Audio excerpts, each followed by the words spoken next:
Great day, maraming puso. Ayan, nandito na tayo sa pangatlong machine. At hindi ko alam kung anong cross ramp tawag sa machine na to. Cross ramp kasi pwede sa kamay, pwede sa paa. Sa lahat ng machine ito pinakagusto ko mga kamalay puso. Pero pinakamahina sa akin ay paa. Hawak yung pinakagusto sa pinaka-handle. Paa yung tatargetin ko yung current ng ano sa paa ko. Hindi ko tutulungan ng kamay. Ngayon, habang ginagawa ko yung therapy ko, usapan natin yung ano, usap-usap tayo mga kamalay puso tungkol sa flight control.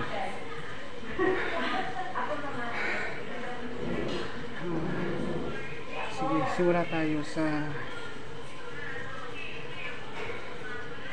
mga diskaya. Ano sa tingin nyo? Nagsisinungaling sila o hindi?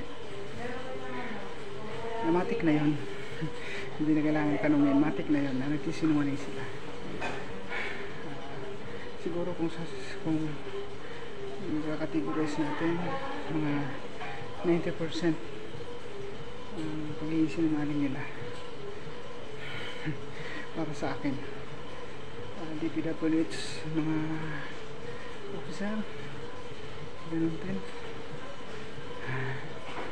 90. Saka hindi lang naman mga diskaya yung ano, pero pinakamalaki talagang diskaya. Sa 15 na natin, 15 contractors na sinabi ni PBBM, siyam ang sa kanila. Kumbaga, tatlo lang yung anim pala yung sa top 15 ang karaban nila na sumasabi sa kanila sa mga maanomalyang contract sa DPWH.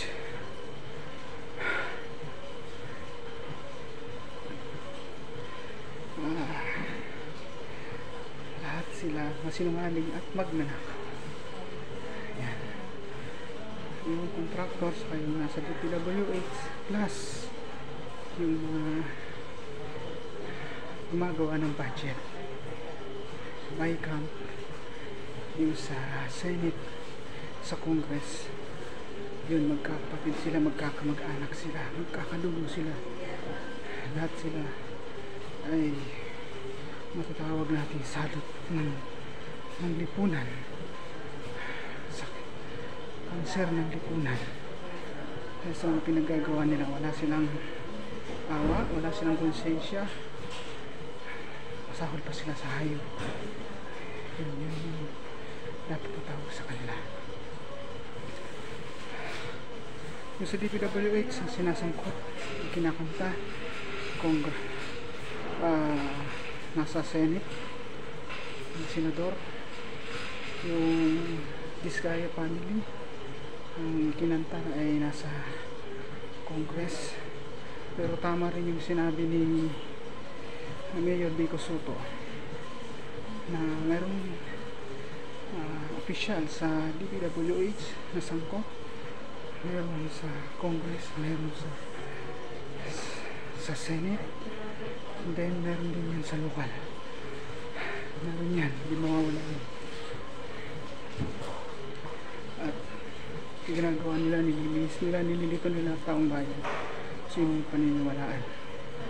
Pero alam ko na may utak ng kababayan natin Pilipino. Pakikinggan natin yung ano na, nakaka-stress, pero kung papatulan natin yung galit, baka kasama kayo dito nagtitherapy. Pero tingnan mo, ano, nakakatuwa, itong Diskaya family, yung mag-asawang Diskaya,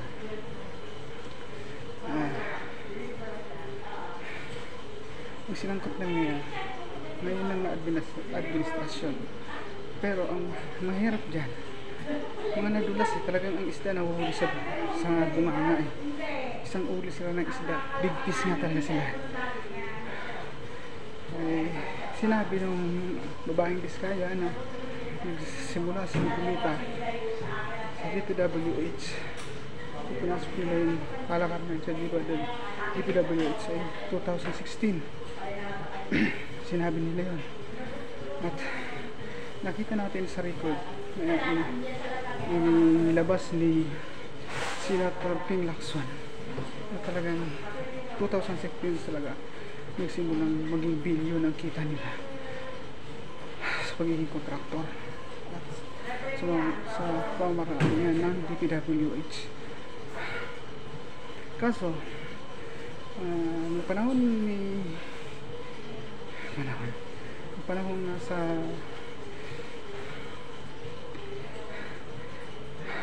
si Margolita ang may hawak,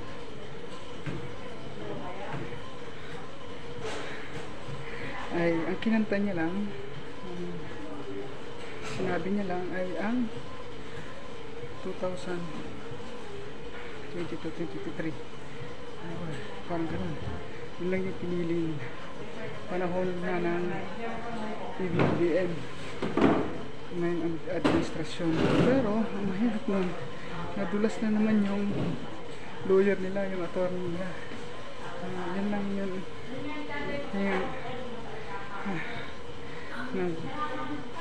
hinihingi o binigay committee, Lord Ribbon Committee kasi sila Margolita. Hindi niya sinimulan doon sa 2016 dahil yun ang sinabi ni yung babaeng Biskaya. Doon sila unang hearing pa lang yun ang sinabi, dapat doon sinimulan hanggang ngayon, present. Siyempre yung mga senador, buong majority ng mga senador, mga rin yan, nag-uusap-usap din yan. Kaya nagkaroon ng gera sa Senado at tapalitan ang Senate President. Ayun nga, si Margolita pinalitan na si Tusen. Ngayon, halatang harapan si Margolita. Parang halata. Anyway, napakaganda ng Senate hearing sa pangunguna ni Lacson. Kasi talagang may mga resibo talaga, may mga resibo, may mga ebidensyang ipinakita. Kumbaga, mayroon sinang senador. Kasi nga dito kay Bray Hernandez, may sinangkot, yung dalawang senador. Sinasabi nga ni Ping Lacson na hindi pa rin ligtas si Villanueva at si Estrada dahil mayroon makita talaga na insertion 355 kay Estrada yung 600 million kay Villanueva at mayroon record. Kaya talagang matindi pang matindi pang pag-uusapan dito mga kamahal puso. Matindi pang pag-iistiga dito.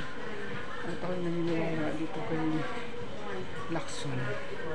Umahusay itong investigador.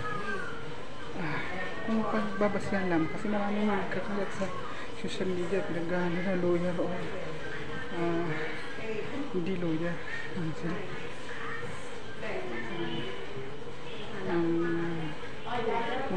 Sa pag-iimbestiga nito. Kung si Lacson talagang dati kang ano na yan kasi nag-MP chief yan, tapos talagang magaling niya sa pag-iimbestiga. Si Margolita naman lawyer. So may magaling din kasi lawyer, pero sa experience mas saludo ako kay Lacson. Siguro mga advice ko lang kay Margolita, mag-focus sila sa ipinangakon sa taong bayan tungkol sa kuryente.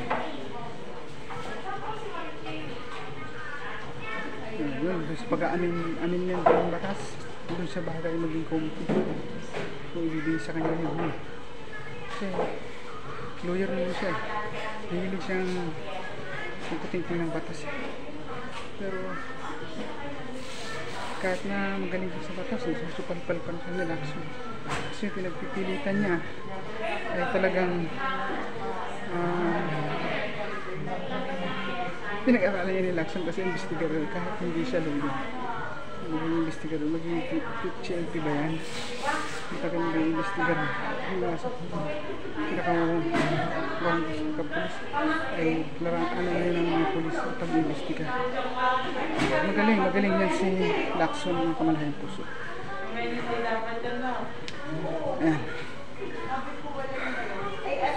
Sa Congress naman, parang ako tinatawag dito. May kasalanan si Romualdez, may kasalanan si Ko. Patawag natin. Gawin din ng Kongreso ang bagong speaker ng Congress. Napalitan itong si Saldico saka si Martin Romualdez. Ano din sila? Wala silang, hindi sila walang exception dito. Nagutan sa batas, kailangan managot. Kailangan ng patunayan kasi mga ebidensya katulad ng mga pinapakita niya yung Lacson na siyang kasihan at himay-himay niya so ganun din yung gawin ng sa Congress kasi marami silang congressman dyan, marami silang magtutulong-tulungan sa